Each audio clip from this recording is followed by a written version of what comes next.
Pessoal, boa tarde, bem-vindos ao Revolução Literária. Eu e Tarcísio Prado Júnior, que toda semana apresentamos esse programa, hoje com Júnia Paixão, professora, bióloga, né? Ao mesmo tempo Sim. mestre em educação, poetisa. Antes de fazer as perguntas, né, passar para o Tarcísio, dar o bom dia dele, e para a Júnia também. Boa tarde, Ponciano. Boa tarde, Júnior. Um prazer estar aqui com vocês. Pessoal todo que está chegando aí para acompanhar o nosso programa, o Revoluções Literárias, o Revolução Literária. E hoje tenho certeza que vai ser também um ótimo programa. Acho que a Júnia tem muita coisa para mostrar para a gente aí. A gente vai conversar, bater um papo bem bacana aí. Agradeço desde já a sua presença aqui, viu, Júnia? Bom, eu que agradeço. Boa tarde a todos. Boa tarde, Tássio. Boa tarde, Roberto. Muito obrigada pelo convite. É sempre uma alegria falar de literatura, né? Falar desse trabalho que tão necessário, né? E cada dia mais, e nesse momento muito mais ainda, necessário esse trabalho com a literatura e com a cultura em geral, né? Nesse momento que a gente está passando. Vocês viram meu enteado passar aqui? É a casa. Live ao vivo é assim, né? Diz quando passa. Ontem a gente estava numa live, o gato invadiu a live, cara. O gato não queria deixar o cara falar e entrou na frente da live. Live ao vivo tem isso. Júnia, vamos começar. Tem uma cachorrinha que adora participar de live. Não pode ver uma câmera que ela põe comigo, né? Uma vez eu estava fazendo uma live, rapidinho, antes, um minutinho, uma live com a Maíra. E o filho dela é muito evitadinho, muito engraçadinho, mas é muito agitadinho. E era com um escritor, cantor. E ela falou assim: leva ele no parque. Eu contei 1 hora, eu achei que a live tinha acabado. Eu trouxe o filho de volta. Ele disparou e ficou no meio da live. E assim, a live acabou, só deu Guto na live. Só deu Guto, não teve. A live virou. No final, a live do Guto fez o maior sucesso. Ele fez mais sucesso que o entrevistado. Todo mundo, mas quem é o garoto? Quem é a criança? Que bonitinho. Júnia, vamos lá. Você é mais uma poeta. A gente, semana passada, falou com a Daniela, né? Eu queria que você falasse um pouco da sua trajetória, para o povo do nosso canal conhecer, né? Quem é a poeta? Não você é professora, é bióloga, nós somos várias coisas ao mesmo tempo. Mas quem é a poeta Júnia Paixão? Quando você começou a escrever? Quando você começou a ser editada? Quantos livros você lançou? Vamos começar por aí. Então, vamos lá.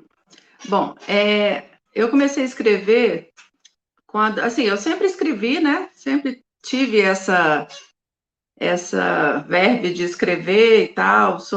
Gosto muito de ler. Mas eu comecei a escrever de uma forma mais recorrente, assim, né? Constante. Deve ter uns 20 e poucos anos. E eu comecei a escrever crônica, não foi poesia. A poesia veio depois. Eu comecei a escrever crônicas, e aí as pessoas comentavam, e o retorno foi interessante. Aí eu comecei a ler mais poesia, né? Porque eu acho que a poesia é alimentada pela própria poesia. E eu comecei a ler mais poesia, e aí veio a vontade de fazer também, né? De escrever também. Então, poesia mesmo, que eu faço poesia, deve ter foi por volta de 2010, mais ou menos, que eu comecei a escrever. E fui escrevendo e fui guardando. Eu tinha um blog que eu tenho ele hoje, mas ele não está muito, assim, não estou alimentando ele muito, mas tem muita coisa lá ainda. E fui colocando nesse blog. Aí, quando foi em 2014, e comecei a participar de alguns concursos, algumas antologias, que eu acho, assim, né, para quem está querendo começar a publicar e tudo, eu acho um bom caminho, né? Aí eu fui fazendo isso, e quando foi em 2014, eu lancei o meu primeiro livro. Se chama Um Quarto de Cortinas Azuis. Era um livro pequeno, assim, mas foi um livro bem interessante, assim, no sentido de que mudou os rumos da história. Então, depois desse livro, a literatura tomou tomou um espaço maior, né, na minha vida. Esse livro, ele foi lançado na escola que eu trabalho. Eu sou professora da rede pública, aqui de Minas, né? Eu moro numa cidade pequena, uma cidade do interior de Minas, chama Carmo da Mata. E na época eu era gestora da escola, então eu fiz esse lançamento na escola. E teve um envolvimento interessante com os alunos. Eles montaram um sarau e tal, e foi bem, bem bacana. Eles se envolveram e foi muito bom. E aí, com esse caminhar, né, nós na escola resolvemos fazer um projeto literário com um concurso de poesia, que a gente viu que tinham muitos ali que gostavam, que queriam escrever, e começamos a fazer, então, esse projeto, que esse ano completa a 8ª edição. E aí não parou mais. Aí esse projeto cresceu, abrangeu a escola. Depois eu comecei a organizar uma festa literária aqui em Carmo da Mata, Flicar, e que também tiveram 3 edições. Depois veio a pandemia, a gente teve que parar, e agora esse ano nós vamos fazer a versão online da festa literária. E aí o universo vai conspirando, eu acho, né? Os encontros com pessoas, né? Aí eu fui buscar grupos de estudo. Eu fiz um mestrado em educação lá na Universidade de Juiz de Fora, e a minha dissertação foi sobre literatura, apesar de eu ser, né, da área biológica. Então, tudo confluiu para que as coisas fossem acontecendo. Aí depois, em 2015, eu publiquei mais um livro, que chama Oscilações. Esses 2 primeiros já estão esgotados. Aí dei um tempinho e em 2019, então, nós editamos o Não Repare a Bagunça. Esse Não Repare a Bagunça, ele foi lançado em 2020, em março de 2020, uma semana antes da pandemia. Então, apesar da gente ter feito o lançamento dele e tal, a circulação dele ficou um pouco prejudicada. Aí, durante a pandemia, no início da pandemia, né, que a gente achava que ia durar pouco, que ia ser rápido, que tudo ia se resolver em poucos meses, eu acho que todo mundo, né, ficou meio doido da cabeça, né? Assim, eu comecei a escrever muito, comecei a ler muito, porque a gente estava sem trabalhar no início, né? As escolas pararam e não tivemos atividade remota, pelo menos na escola pública, logo no início, as escolas tiveram que se organizar, né, para poder começar. E eu escrevi muito, muito, muito. Assim, li muito, né? Então eu acho que foi aquele sentimento de confinamento e tudo. Então, esses 2 livros ainda estão em circulação. O Não Repare a Bagunça, né, que é esse aqui.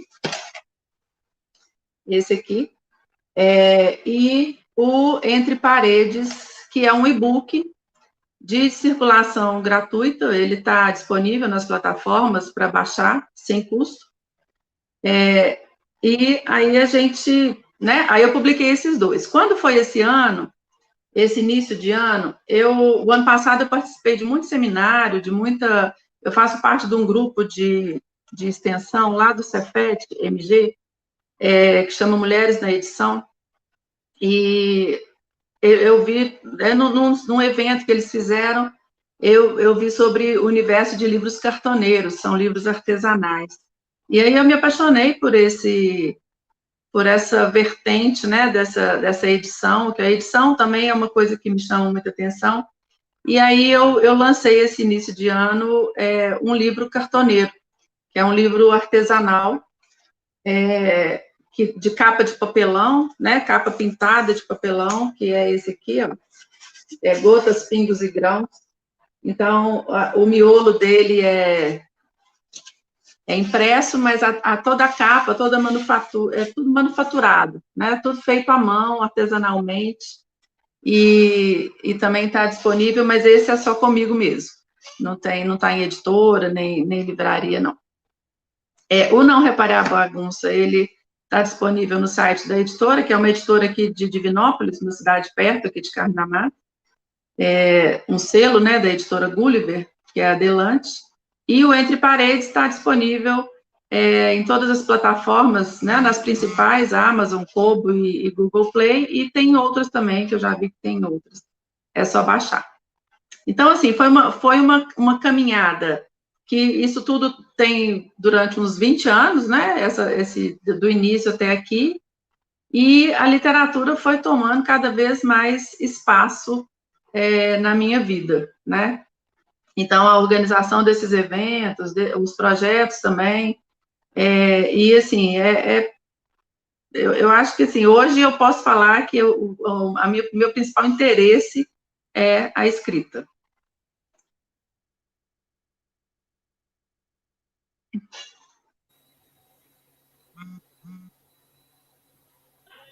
Tarsis, você agora, sua pergunta.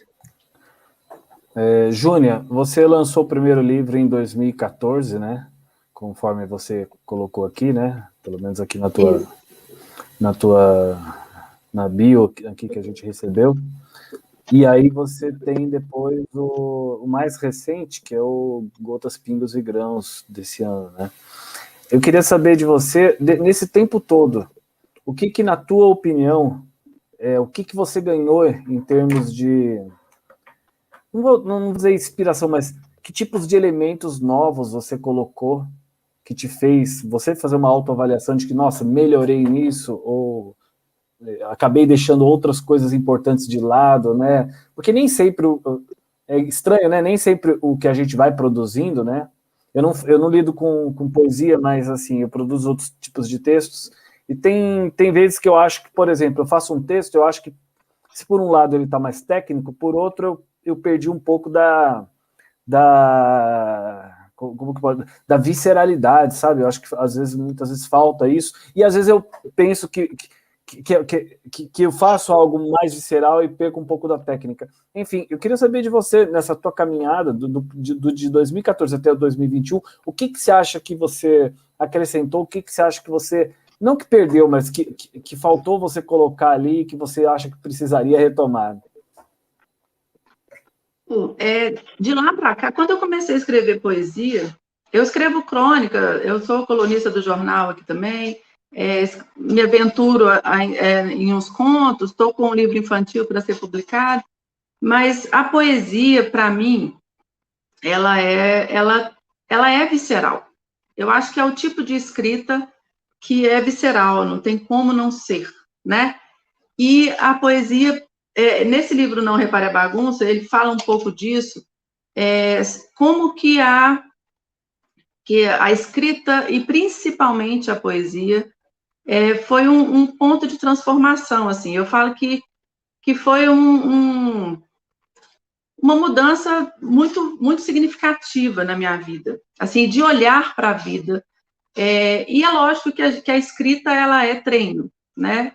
Quanto mais você escreve, quanto mais você faz, mais você...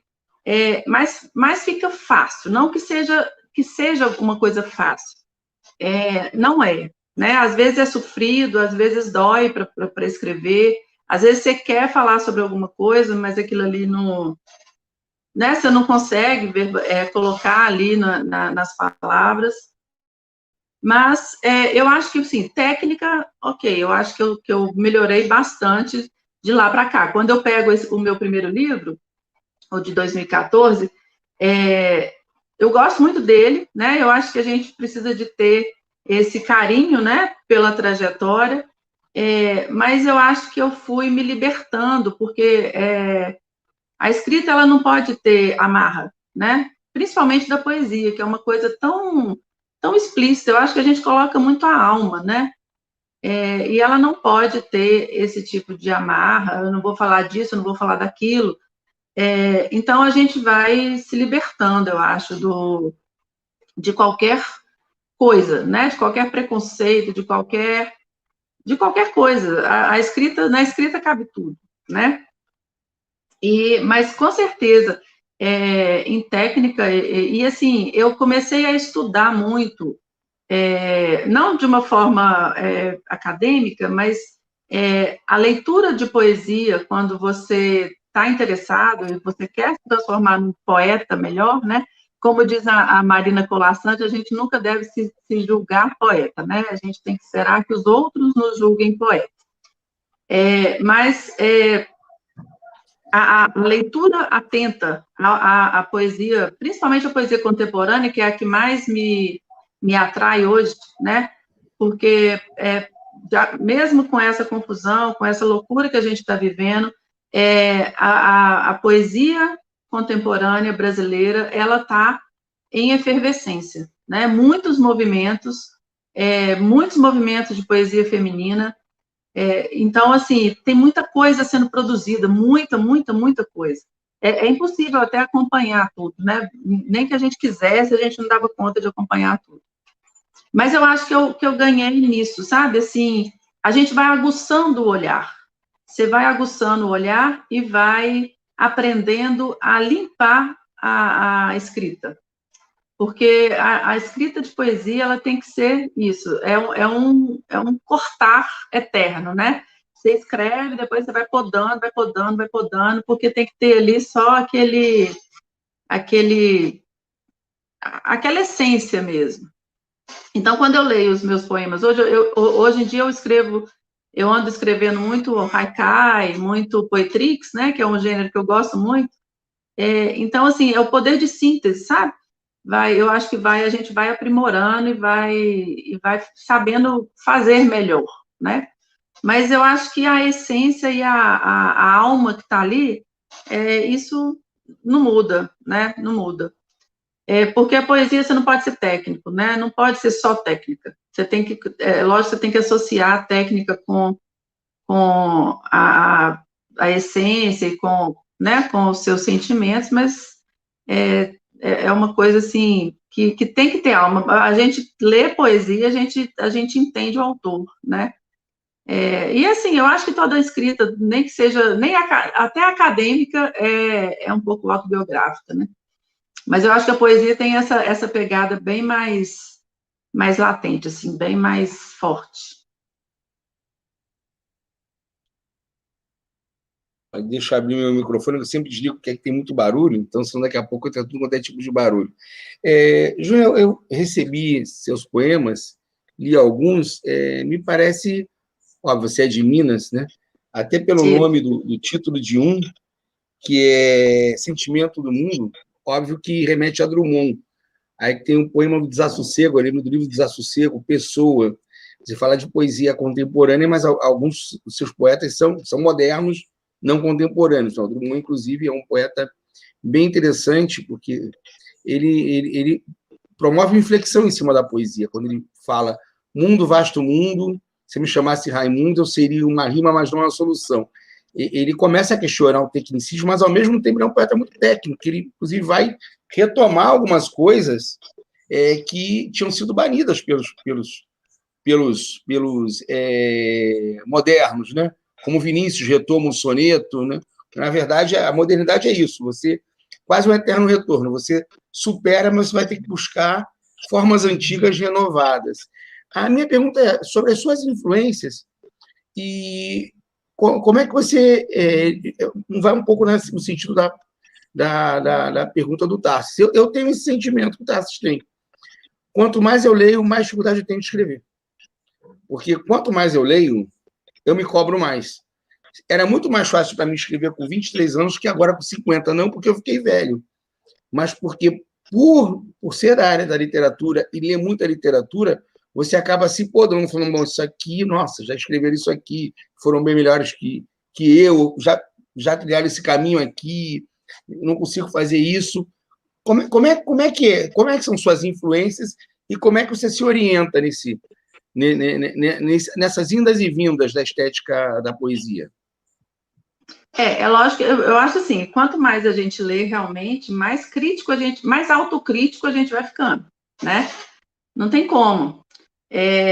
Mas, por exemplo, as minhas influências Drummond, Fernando Pessoa, Mário Quintana, Adélia Prado, né? Inclusive, a Adélia Prado, eu falo que ela foi, assim, a responsável direta pela minha escrita, poética, porque foi através dos livros dela que eu me encantei e tal, e comecei a escrever com mais seriedade.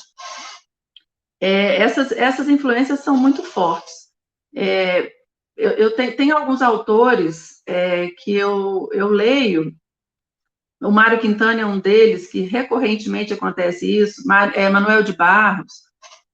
Toda vez que eu leio, eu acabo escrevendo alguma coisa, sabe? Uma coisa parece que puxa essa poesia que estava ali um pouco adormecida. Mas eu não sei se seria dificuldade. Eu escrevo mais hoje do que eu escrevia há mais tempo. Eu escrevo mais e eu acho que a escrita fica um pouco mais consciente, né? Você tem mais consciência daquilo que você está fazendo, você já consegue delimitar, por exemplo, que forma que eu quero dar nesse poema, né? Então, eu acho que isso a leitura só ajuda, né? Você lapidar. Eu acho que é um processo de lapidação. Mas, assim, sabe, eu me permito escrever, mesmo que a gente tenha esse olhar de autocrítica e que, né, já trilharam esse caminho, mas eu acho que mesmo os caminhos que já foram trilhados, eles podem ser trilhados novamente, de uma outra forma, dando personalizando, né? Cada um tem uma forma de ver aquilo, né? Eu tenho até um poema que fala isso, que o universo é muito particular. Então, a mesma coisa não é vista da mesma forma por duas pessoas diferentes. E a forma de escrever, principalmente na poesia, eu acho que ela é bem marcada, né? Antes de passar para o Tasso, Júnior, eu vou ler aqui uns comentários, porque tem uma pergunta que tem a ver com o que você está falando, tá? Rapidinho, Cintia Paixão te dando boa tarde, a Nádia Prado dando boa tarde, a Nádia Prado lá da Cotter, né? Está dando boa tarde também para o Tarcísio Prado e todos da Cotter TV. A gente está retransmitindo na Cotter, no Iaras e Pagus, no ponto esquerda, e também aqui no Vozes Livres. Márcia Glaus, boa tarde, amigos. Yolanda Costa, asepsia. Está falando da poesia, né? Cortar, burilar, asepsia. Jaque, salve, salve. Yolanda Costa, poesia. Está perguntando diretamente para você. Podem citar, no caso, não eu, não é? A entrevistada é a Júlia, pode citar. Aqui eu e o Tarso somos só entrevistadores. Aqui a gente não fala do que a gente faz, né? Só quando a gente for entrevistado. Quem não sabe ser escada não pode ser entrevistado, né? Todo mundo tem que brilhar uma hora. Tem uma hora que não é para a gente ficar aqui só de espelho, né? Pode citar poetas contemporâneos que você tem lido, Júlia? Quais são os poetas contemporâneos que você tem tido contato? Olha, atualmente eu tô muito ligada com a questão da poesia feminina. Então, tem um movimento, até por eu participar desse grupo, né, que chama Mulheres na Edição, que tem um grupo muito grande, e aqui em Minas, né, principalmente em Belo Horizonte, tem uma turma muito boa, assim, de poetas mineiras, né? Então, eu posso citar, por exemplo, a Anelisa Ribeiro. A Anelisa Ribeiro, ela é fantástica, ela é poeta, professora, ela é professora do Cefet. Adriane Garcia, que é também muito, muito boa e tem essa pegada do feminismo. Eu estou completamente apaixonada pela poesia da Conceição Evaristo, que já é um clássico, né? A poesia dela é, assim, maravilhosa. Então, atualmente, eu tô lendo muito mulheres, muito mais mulheres do que poetas homens, né? Então, assim, essas três aí eu acho que são muito fantásticas. Assim, fora da poesia, né, tem a literatura da Maria Valéria Rezende, que assim, não é poesia, mas traz uma poética muito, muito, assim, forte. Então, tem muita coisa, né? O último livro da Marina Colasanti, eu acabei de ler essa semana, de poesias, né? Está até ali, Mais Longa Vida. é, assim, absolutamente maravilhoso. Então, há uma produção muito, muito forte, né? Não sei se vocês já viram, a Carla Madeira, que é uma escritora, não é poesia, é prosa, é romance, mas também ela tem uma poética muito, muito aguçada, que também é de Belo Horizonte. A Carla, ela é publicitária. Então, assim, é uma produção muito, muito, muito grande. E assim, às vezes eu compro, eu, né, tenho comprado muito, muito livro de poesia, e eu não vou nem saber citar o autor, porque eu teria que consultar mesmo, porque é muita coisa. Mas, principalmente das pequenas editoras, né? Sair desse grande circuito editorial, né? Rio e São Paulo. Então, aqui em Belo Horizonte, aqui em Minas, né? Tem muitas editoras pequenas, como a editora Quixote, a editora Moinhos, que estava aqui em Minas Gerais, agora migrou. São Paulo também tem muitas editoras menores, tipo a Penalux, a Patuá, que estão publicando muita poesia, né? Tem uma editora fantástica aí no Rio, que também só publica mulheres, que é uma editora de jovens mulheres, que chama Macabeia, que também está publicando muita coisa boa. Então, assim, eu tenho buscado nesse mercado um pouco fora desse grande eixo, sabe? Dessas grandes editoras, desse grande mercado editorial, que realmente a poesia é complicada, né? Só grandíssimos autores, poetas, que conseguem publicar nas grandes editoras, né? Tem se feito no país, né? A poesia da Cida Pedrosa, que ganhou o Prêmio Jabuti, foi escolhido o livro do ano, né? Era um livro de poesia. Então, eu acho que a poesia tem ganhado espaço, mesmo que a gente não tenha grandes ilusões, né? De ser né, as grandes editoras quererem publicar poetas que não têm tanta visibilidade.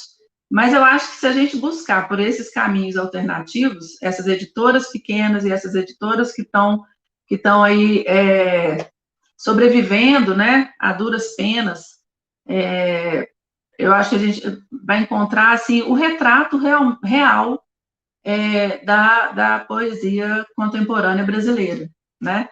Porque tem muita coisa, muita, muita, muita coisa. Fora, assim, tem o grupo Mulherio das Letras, que é um grupo, né, bem, bem feminista e que estão publicando antologias, né, tentando dar voz para essas mulheres e tentando reverter, né? Eu até comentei semana passada na live da Dani, esse apagamento literário que as mulheres tiveram durante toda a existência, né? Então... Deixa eu só fazer uma coisa. Sim. Deixa o Tasso fazer a pergunta dele, que aí você aproveita a falar do apagamento literário, senão você vai entrar no outro assunto, a gente já encaixa. Deixa eu só também ler rapidinho quem eu ainda não li. Cintia Paixão, Poesia Salva. A Yolanda pediu desculpa, porque ela encaminhou a pergunta para todos nós. Não é desculpa, é só corrigindo que a gente aqui não responde. Quem responde é só o convidado. Não precisa pedir desculpa não, tá, Yolanda?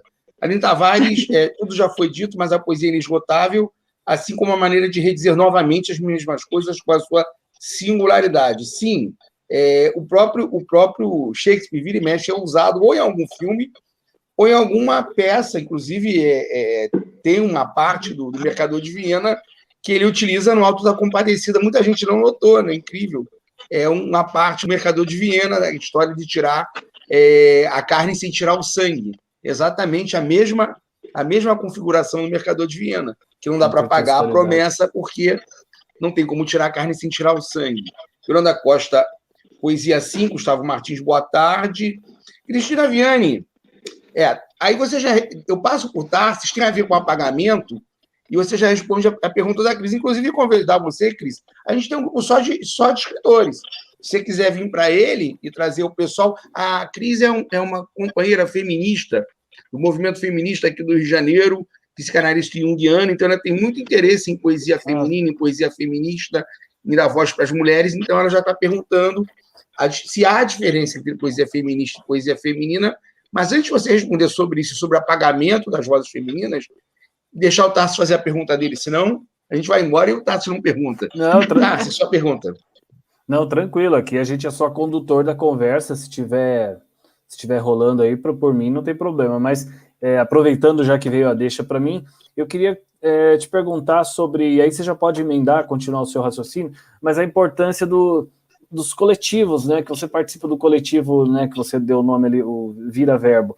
Qual a importância de estar num coletivo para essa produção e para formar essa rede? Eu acho que o que você mostra na tua fala aí, e o que fica expresso no teu trabalho, é essa composição da rede.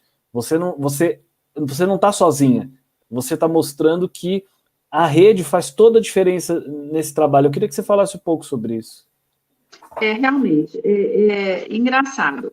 O meu trabalho no início, nos primeiros tempos, né, até o segundo livro, ele foi um trabalho muito solitário até, muito individual mesmo, e até, eu acho que foi assim, essa lida direta com o pessoal de literatura, com a organização de eventos literários, isso me abriu um horizonte, e aí eu busquei esses coletivos, né, e assim, parece que as coisas acontecem na nossa vida, né, quando tem que ser, o universo conspira a favor.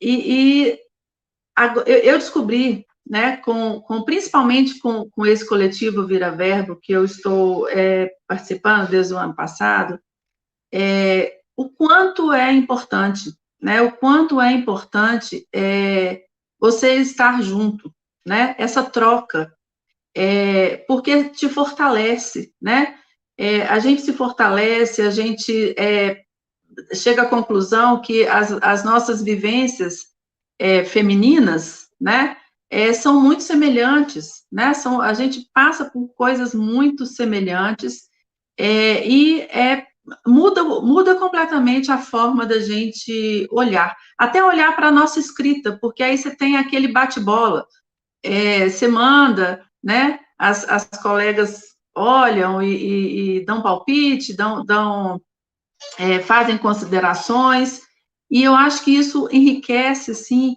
infinitamente o trabalho. Porque eu participo, por exemplo, desse coletivo Mulheria das Letras, mas é uma coisa diferente, é um coletivo que tem no grupo do Facebook, né, que até foi criado a partir da Maria Valéria Rezende, mas é um coletivo, assim, mais para divulgação de trabalhos, às vezes tem essas antologias e tal, que é uma coisa que eu gosto muito, inclusive eu produzo, né, essa antologia que não é feminina, mas é uma antologia para os alunos da escola e agora aberta à participação de quem quiser, porque você vê o seu trabalho publicado, muda o seu olhar para aquilo que você escreve, né? Faz isso melhorar. E eu acho que os coletivos femininos, eles nos dão principalmente força, sabe? Nos fortalece. E traz, assim, uma potência muito grande. Eu acho que é isso, dá uma potência e uma capacidade de realização maior, que a gente multiplica, né? Essa capacidade de realização. Então, foi assim, eu falo que foi um presente maravilhoso, sabe? Entrar nesse coletivo. Esse coletivo, elas publicaram um livro o ano passado, eu ainda não fazia parte dele, e a partir o ano passado, né, eu entrei, e nós vamos publicar um livro agora em julho, também, né, com contos, crônicas, poemas, e você vê, assim, como o mesmo assunto, a mesma vivência pode ser tratada de formas tão diferentes, né? Com linguagens tão diferentes, com formas de olhar tão diferentes, mesmo sendo uma vivência comum. Então, é muito rico, sabe? É muito rico, tanto em termos pessoais, de troca mesmo, quanto em termos literários. Eu acho que potencializa muito essa escrita da mulher, né? Essa escrita feminina que precisa tomar esse espaço Então, que por tantos anos foi negado, né? Então, vamos aproveitar exatamente isso só para retificar as perguntas. São 3. Uma é sobre o silenciamento do feminino, né? E a outra na verdade, são 2, né? Uma é sobre o silenciamento do feminino e a outra a Cristiane está perguntando se existe diferença entre escrita feminina e escrita feminista na poesia. Não está falando de escrita em ciência social.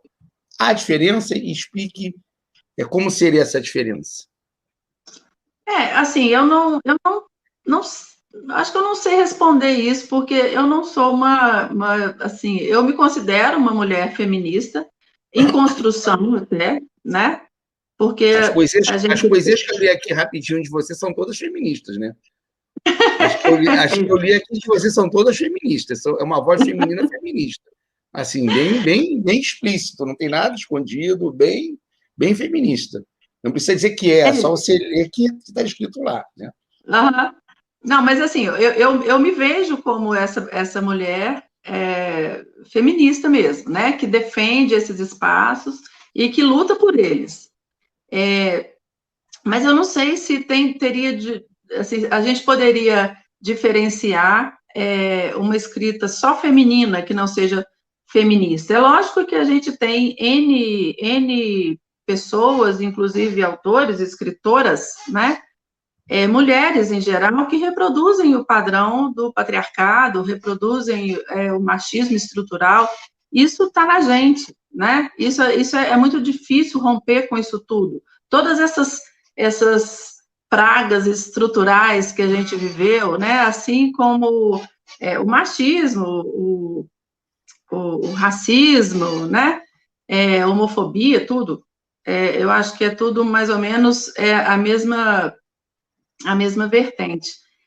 Mas eu não sei se tem diferença de feminista para feminina, só feminina. Eu não sei o que seria uma poesia só feminina, sabe? Eu acho que o ato de escrever é um ato político, é um ato de resistência, é um ato de rebeldia até, né? Então, eu acho que pela escrita, por ter coragem de publicar, por dar a cara a tapa, por se expor, você já está com uma postura feminista. Eu acho que não tem como muito separar essas coisas, não. Antes de passar a pergunta da Yolanda, vamos falar do silenciamento das mulheres. É muito importante, você tocou nessa temática. O que é isso? O que é esse silenciamento das mulheres na literatura? Bom, eu acredito, né? Eu ainda não tenho um conteúdo assim de estudo muito aprofundado, mas eu ando lendo muito a respeito disso. As mulheres foram apagadas da literatura exatamente porque a mulher, o lugar de mulher não era publicando livro, né? Então, hoje tem-se uma pesquisa muito aprofundada. Aqui no Cefet, por exemplo, aqui em Belo Horizonte, eles têm essa pesquisa para poder buscar mesmo essas mulheres que em algum instante... Aqui no FRJ também, tá? Aqui no FRJ tem também. Na UFRJ tem também. Uma ex-professora minha, Nélia Petrani, também faz esse tipo de pesquisa sobre apagamento das mulheres. A professora Euridice Figueiredo, ela lançou um livro sobre narrativas femininas, que eu ainda não li o livro, o meu não chegou, mas né, eu já vi várias lives dela falando, é fantástico. Então, isso é fato, né? Houve um apagamento dessas autoras, dessas escritoras, que eram talentosas, que podiam ter né, feito a literatura circular, mas não. Tem um livro da até a professora Anelisa Ribeiro, que chama O Ar de uma Teimosia, que é essa editora que eu falei aí do Rio, chamada Macabeias, que ela conta, ela fez uma pesquisa e ela conta casos, por exemplo, da Clarice Lispector, da Henriqueta Lisboa, com dificuldades extremas de publicação. Então, tendo que lançar mão de colegas escritores homens para poder falar com o editor, para poder elas terem lugar. Então, vocês pensam bem, Clarice Lispector, Henriqueta Lisboa, a Henriqueta Lisboa, ela morreu com uma mágoa enorme dessa falta de reconhecimento, dessa falta de crítica, porque a literatura feminina era encarada como uma literatura menor, né? Uma literatura de segunda linha. Deixa eu fazer um link, já que você falou da Lispector, só fazer um linkzinho, que tem a ver com a sua fala anterior, tem a ver com essa definição de feminino e feminista, e tem a ver com a pergunta da Yolanda. Yolanda pergunta, essa poesia tem a ver com a pergunta da Yolanda aqui. Fazer uma ligação total, depois a última pergunta, a gente já está chegando quase indo lá para os finalmente, vou passar para o Tarso depois. Mas é porque tem uma ligação da Lispector, do apagamento do feminino e do feminista. Porque, olha só, a Yolanda Costa pergunta se a poesia temática, muitas vezes, não corre o risco de se tornar panfletária. É uma pergunta, não estou dizendo que é ou que não é. Né? E eu lembro da Lispector. A Lispector hoje tem muita disputa com relação à Lispector. Tem uma ala do movimento feminista que está batendo na Lispector, dizendo que ela era isso, que era aquilo. Até um texto que não é dela, é da irmã dela, sobre empregada doméstica e coisa e tal, porque a Lispector tinha essa contradição, ela era tudo, né? Ela era mulher, era dona de casa, ela escrevia, às vezes, textos sobre receita, escrevia textos sobre moda. Aí fica a pergunta, ela era feminista? Só o espaço que ela ocupou na época, que ela já conseguiu ocupar, como escritora, dá uma importância a ela muito grande, né? Eu queria que você comentasse isso, porque a Lispector não é vista como feminista, mas, ao mesmo tempo, tudo que ela faz, projetando uma mulher escritora da maneira como ela projetou internacionalmente, uma escritora comparada a Joyce, uma escritora comparada a Camus, comparada a Sartre, comparada a Kafka, só isso já... Ela cavou um espaço, e que esse espaço que ela cavou, várias mulheres vieram atrás. Então, ela ocupou um espaço que depois foi compartilhado com outras mulheres, né? Então, eu acho que só por isso ela já tem o seu papel no feminismo. Agora, a poesia temática, ela tem o seu lugar, né? Ela tem o seu lugar.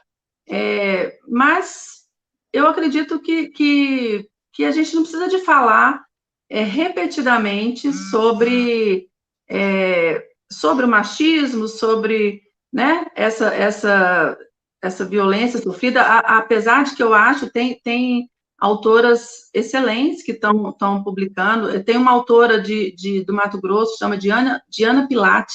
Ela tem um livro que é de uma coletânea do Mulher e das Letras, que fala, são poesias criadas na temática de violência contra a mulher, que assim, não tem nada de panfletário no sentido daquela coisa mais agressiva, mas está tudo ali, está tudo escrito ali, né?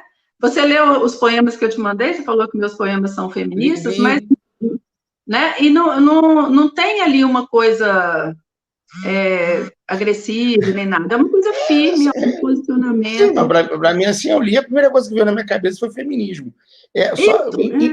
Então, as coisas são implícitas. Eu acho que a mulher que escreve e que coloca o seu escrito para circular, esse movimento já é um movimento feminista. Esse movimento já é um movimento que abre espaço para outras mulheres. Antes de passar para o... Não, perdão, desculpe. Não, termina, perdão. Eu estou completando aqui, que eu acho que esse movimento já é a bandeira, né? Então, não precisa de ter uma coisa muito agressiva na poesia, se bem que há momentos em que é necessário, né? A coisa mais agressiva, tem hora que só ela que as pessoas escutam, né? Não tem como ser diferente. Então, eu acho que tem lugar para tudo, sabe? Tem momentos para tudo. A gente, infelizmente, Júnia, nosso programa é pequenininho, é 1 hora. A última pergunta eu vou passar para o Tarso. Você lê só os comentários, a última pergunta vai ser para o Tarso, porque depois da última pergunta você vai ter um tempo para falar o que você quiser. Né? Daniel Ziek, nosso parceiro. Aqui, hoje, a Cotter retransmite o nosso programa. O Tarso também está na cota, ele está no Iaras e Pagus, somos parceiros, e na sexta é o contrário, a gente tem um programa que a gente vai, já adianto, que eu quero ver se dá para encaixar você com a Daniela Bonafé, levar 2 mulheres lá para a gente discutir esse feminino, etc, etc. Que é sexta-feira de manhã, que é As Palavras e as Coisas, né? Cidinha Ribeiro, muito bom te ouvir. Júnior, você me representa. Alice Castro, Júnior, saiba que seu trabalho, sua iniciativa e sua voz é fonte de inspiração para muitas outras mulheres.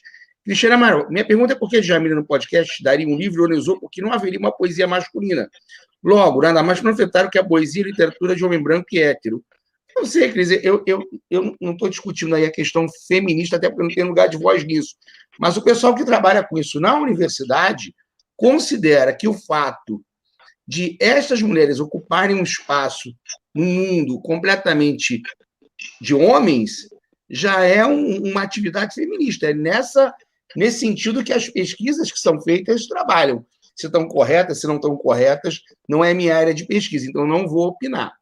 A sua poesia é delicada como você, mas é, por exemplo, no sentido que trabalha a minha ex-professora e coisa e tal, de dar voz a essas mulheres e ver esse feminismo, esse feminino como um ato feminista, né? A partir do momento que você ocupa um espaço que era só dos homens, você está sendo feminista. Se está certo, se não está certo, aí eu não sei.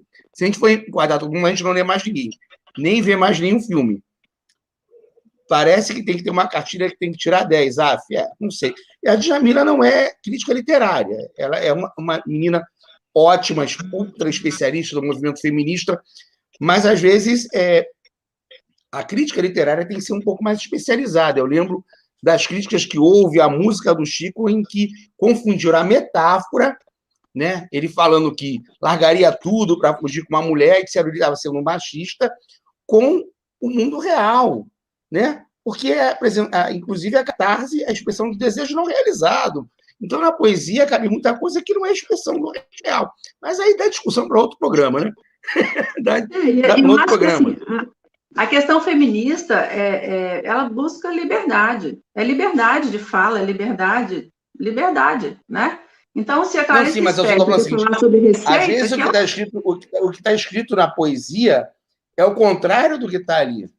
Né? Por exemplo, você pega a música Geni do Chico, a música Geni do Chico não está mandando bater na Geni, ela está mostrando como aquela sociedade bate na Geni, ela está denunciando. Exatamente. Então, se você tiver uma leitura direta daquilo, você está sendo tosco. Joga pedra na Geni, joga poste. Não, ele está dizendo, não joga pedra na Geni. Que, aliás, é uma outra... a violência, né? É exatamente o contrário, é uma denúncia, né? É uma denúncia, então, né? Entrelinhas, né? Que muita gente não sabe também que é um texto feito em cima do texto do Guy de Maupassant, que é a Bola de Sebo, né? Que é a prostituta que vira um travesti na obra do Chico. Perdão, falei demais, não devo falar tanto, sou só entrevistador. Hoje eu me empolguei, o papo tá bom. Tassis, a pergunta sua é a última. Então tá bom. E depois vai ter o tempo dela falar o que quiser. Não queria deixar de passar o programa, Júnior, sem você falar da influência, né? Em que medida o seu trabalho como professor, o seu trabalho na escola, moldou a sua veia autoral, moldou as suas obras, né? Dá para perceber que você tem uma paixão muito grande pelo teu trabalho na escola, como gestor e também professor, enfim. Então, em que medida que isso foi contribuindo para as suas obras, né? Se tem um pouco disso em cada uma delas, ou se foi aparecer só no final, ou tinha no começo e depois se perdeu, como que casa esse seu trabalho como professora, docente, e, portanto, uma lutadora em potencial, né? Porque eu acho que professor, eu também sou, nós três aqui somos professores, acho que professor é um sacerdócio, né? Não é uma profissão, é mais um sacerdócio. A gente não deixa de ser professor, né? A gente está na rua, alguém tira alguma dúvida ou pergunta, a gente não vai dizer, não vou te responder porque o horário que você está me perguntando não é o horário que eu estou lá na aula. Quer dizer, é um sacerdócio, a gente ganha porque precisa viver, mas é uma coisa que, se pudesse viver até sem, a gente até toparia, né? Enfim, queria que você falasse um pouco sobre isso. Olha, eu realmente tenho uma paixão muito grande pela educação. E sempre tive, mesmo antes desse movimento todo ligado à literatura, eu sempre acreditei muito na aprendizagem pelo afeto, né? Pela conquista do aluno. Não é fácil, não estou aqui pintando um mundo cor-de-rosa, que esse mundo cor-de-rosa não existe, mas é possível. Todo esse movimento literário, esse trabalho que eu desempenhei lá na escola, foi uma revolução, assim, tão intensa e tão perceptível, que aquilo ali me serviu de impulso mesmo, sabe? Quando você tem certeza, né? Um dos raros momentos na vida, que esses momentos são um pouco raros, que a gente tem certeza que aquilo ali é o caminho, é por ali, né? Então, eu acredito muito nesse trabalho com jovens, né? Eu gosto muito, eu trabalho na educação básica, então, são meninos de ensino fundamental, ensino médio. Então, você está ali no meio deles e proporcionar essa troca de experiência, essa troca de saberes, né? Isso impacta na nossa obra. Não tem como, né? Eu até escrevo pouco sobre a educação mesmo, mas esses afetos que foram construídos, eu acho que eles vão agregando na gente, né? Esse livro Cartoneiro mesmo que eu mostrei, que foi esse trabalho artesanal que eu fiz, quem ilustrou foi uma ex-aluna da minha escola, que participou dos projetos literários e que hoje cursa Belas Artes. Então, a gente sempre tenta levar, né, esses meninos e junto, né, e junto com a gente. E uma coisa que eu percebi, assim, que todo esse movimento, essa revolução literária que aconteceu na escola, ela proporcionou os alunos que se envolveram e que a gente tem certeza que foram transformados, eles são meninos, assim, diferentes. É muito perceptível como que a escola conseguiu mudar o olhar, o olhar para o entorno, né? As lutas, o engajamento, é tudo muito perceptível. Então, eu tenho, assim, certeza que, apesar de eu ser professor de biologia e de ciências, eu adoro, gosto de dar aula, acho que é ótimo, que é muito importante, mas a literatura na escola, ela tem que ser arroz e feijão. A Adélia Prado fala isso, né? Tem que ser arroz com feijão, tem que ser, assim, todo dia, para você conseguir trazer esses alunos para a leitura crítica e para se transformarem em pessoas melhores, né? Para poder lutar contra tudo isso que a gente está vivendo, né? Então, assim, eu tenho uma tranquilidade muito grande que esses meninos que foram tocados por esses projetos, nenhum deles está do lado errado da história, sabe? Todos estão do lado certo da história. Então, isso me dá um conforto muito grande e uma alegria, e assim, e aquele sentimento que a luta precisa continuar dentro da educação, né? Mudar essa forma de trabalhar, e eu acho que a literatura tem esse poder transformador, ele é inegável. Então, como eu vivi uma história de transformação, assim, transformação de interesse, de tudo na vida, assim, de olhar mesmo, eu fico com essa ânsia de fazer com que mais pessoas vivam essa transformação através da literatura, sabe? Então, a gente mostra trabalhar, a gente faz, das tripas coração, né? Eu moro numa cidade pequena que nem sempre tem apoio, né, para esse tipo de ação, mas eu acho que vale a pena, sabe? Se tem uma coisa que me faz sentir que valeu a pena toda a trajetória, é isso. É ver que aquela literatura tocou alguém, que transformou a vida de alguém, que mudou o rumo de alguém. Isso não tem preço. Isso não tem preço. Então, eu acho que é isso. E assim, eu acho que isso impacta, né? Porque impacta no sentido, às vezes não impacta na escrita em si, no poema em si, mas impacta naquela certeza de que você precisa continuar, né? a despeito de todas as dificuldades, a despeito de tudo, é preciso continuar. Não pode parar. Eu desliguei aqui por causa do barulho. A gente está chegando ao final, infelizmente, o pessoal fala, peço desculpa, porque às vezes a gente tem que dar uma não é bem uma cortada, a gente tem que dar uma atrapalhada no entrevistado para poder fazer as perguntas, passar o pessoal que está aqui no chat e coisa e tal. Então, eu sei que atrapalha um pouco, mas também a entrevista é curtinha, só 1 hora. Outro dia eu estava entrevistando a Denise Assis, e a entrevista acabou. Eu nunca fui tão xingado na minha vida. Eu queria que a entrevista continuasse. Eu falei, gente, mas não pode, entendeu? É muito ruim esse papel. Eu prefiro estar do outro lado, sabe? Do outro lado é mais legal. Esse lado aqui não é, não é bom, não. Eu falo aqui um dia inteiro sobre isso. E esse lado aqui é o lado pior. Esse lado aqui de inspetor do colégio, né? É preferível o lado de professor. Eu estou meio de inspetor. Olha, organiza a fila, olha a entrada. Mas antes de passar para a pergunta... você está vendo? Ó, como superar esse anacronismo que a escola se encontra? Não dá para a gente responder agora, a não ser que ela queira, na consideração final, responder. Alves ou Dair, como superar esse anacronismo que a escola se encontra? Antes de passar para ela fazer a consideração final, queria saber se você quer fazer uma despedida, dar um alô, um adeus, alguma coisa, uma saudação. Aí depois eu passo para as considerações finais dela. Quer falar alguma coisa, Tassi? Sim, eu queria agradecer mais uma vez o espaço aqui e agradecer a convidada aqui por ter aceito, né? Muito legal a gente conversar sobre esse tema. Queria aproveitar e fazer um merchan aqui do nosso programa lá da Cotter, né? O Pesquisa em Debate, tá? Que é toda sexta-feira, 5 da tarde. Passa pela Cotter também, tá, Tassi? Esse programa nosso está passando pela Cotter também. Então, é uma parceria que a gente está firmando, então, na Cotter TV, às 5 da tarde, sexta-feira.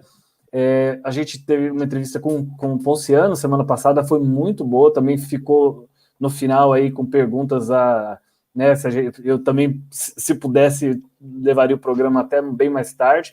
E essa semana é bem legal, a gente vai falar sobre o autismo, né? A gente está no mês do autismo, então vai ser bem legal também. Então, só fazer esse merchan e agradecer o espaço e um abraço a todos aí.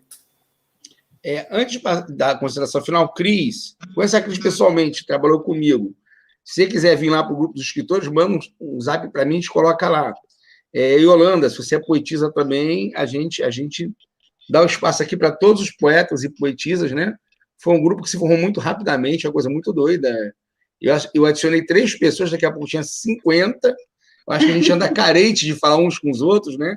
Acho que existe uma certa carência, né? Tem um escritor, né? Você acha um escritor em Minas, outro no Pará.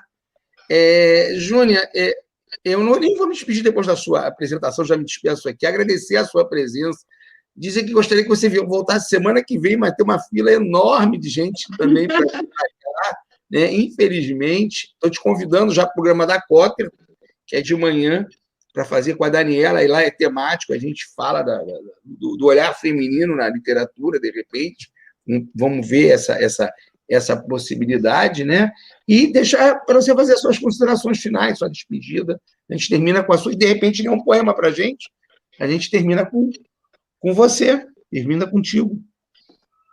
Beleza. Eu que agradeço assim, imensamente, porque, né, como eu já falei, é uma alegria poder falar sobre literatura, falar sobre essa experiência, principalmente essa experiência com jovens, e da minha também, né? Assim, o tanto que isso faz a gente crescer, e assim, esses grupos, né, como o nosso grupo lá de escritores independentes, eu acho que é muito bacana, nós estamos carentes mesmo, e a gente precisa se unir, né, e trocar ideia, e trocar figurinha, né, porque é assim que a gente vai crescer, porque eu acho que, né, nesse mundo literário, e nesse país tão grande, tem espaço para todo mundo, né, só que a gente tem que driblar muita coisa, né, tem muito obstáculo no caminho, mas eu acho que a gente estando junto, tudo fica muito mais fácil. Então, eu quero agradecer demais, aceito o convite, sim, é uma alegria muito grande poder participar junto com a Daniela, para a gente, né, trocar essas considerações, porque a gente precisa realmente se fortalecer. E eu separei alguns poemas aqui, e vou ler um Deixa eu só dar um recadinho antes do seu poema. A Yolanda Costa falou que quer participar. Yolanda, eu não consigo digitar aqui meu e-mail. Meu nome é Roberto Ponciano. Me procura ou no Facebook ou no Twitter, manda uma mensagem para mim, eu te passo os contatos. Eu acho mais fácil. Ou manda para o... É porque o e-mail do Iaras eu não vou acessar. Manda, Roberto Ponciano, procura no Facebook ou no Twitter, manda uma mensagem lá, aí eu te adiciono lá no grupo depois, beleza? Eu não vou conseguir fazer, não consigo digitar aqui. Vou digitar aqui só o meu nome com 1971, o resto é gmail.com. Perdão, desculpa, era só para passar esse recadinho. Não, tranquilo. Antes de eu ler, eu queria só fazer a propaganda, né? Esse livro, Não Repare a Bagunça, ele está à venda no site da editora Gulliver. Eu acho que eu te passei, não passei, Roberto, o site lá, depois se você puder compartilhar. Passa, mas o site, quando você digita aqui, se tiver alguma coisa de site, o stream não coloca no comments, entendeu? Então, o site da Gulliver Editora, está lá disponível. O Entre Paredes, que é o e-book, é um e-book gratuito que eu fiz durante a pandemia, foi lançado em agosto do ano passado, e, assim, foi a título de contribuição para esse momento tão horroroso que a gente está vivendo, né? Um alento, que eu acho que a poesia, por mais que ela seja combativa, por mais que ela seja panfletária até, ou tenha bandeiras, ela é sempre um lugar de acolhimento e um lugar de empatia, né? Então, eu vou ler um poema aqui, que ele não foi escrito para esse tempo de agora, mas ele calha bem. Então, para a gente finalizar, eu vou deixar com esse poema aqui. Se chama Sísifo. Tempo cinza que me envolve a tristeza, me acolhe em ternura, me embala em promessas. Tempo frio que me remete à infância, me avivam as lembranças, me faz viva a memória. Tempo triste que me embala a esperança, me provoca ascos e vômitos, me faz duvidar da humanidade. Tempo árido que me faz buscar alento, me aguça a poesia, me faz chorar por nós. Tempo eterno que nos faz andar em círculos, refazendo a via crucis que julgávamos extinta. Então, eu acho que assim, né, tem bem a ver com o que a gente está vivendo hoje. Se der tempo, eu vou ler mais um aqui. É só um... Pode ler. Esse é do livro Cartoneiro, esse livro artesanal, que também, né, nos remete um pouco a esse tempo. A poesia e o medo. No enrosco da flor com arame, farpado até os dentes, guardando a casa, escalando o muro, prisão domiciliar, protegendo do mundo cão cidadãos de boa vontade. A flor colore o muro, a poesia abraça o medo. Então é isso, eu fico convite para a poesia, né? A minha poesia abraçar o medo, as dúvidas, as inseguranças, e para a gente tentar atravessar essa tormenta, né? Esse momento tão cruel, tão doloroso, tão triste.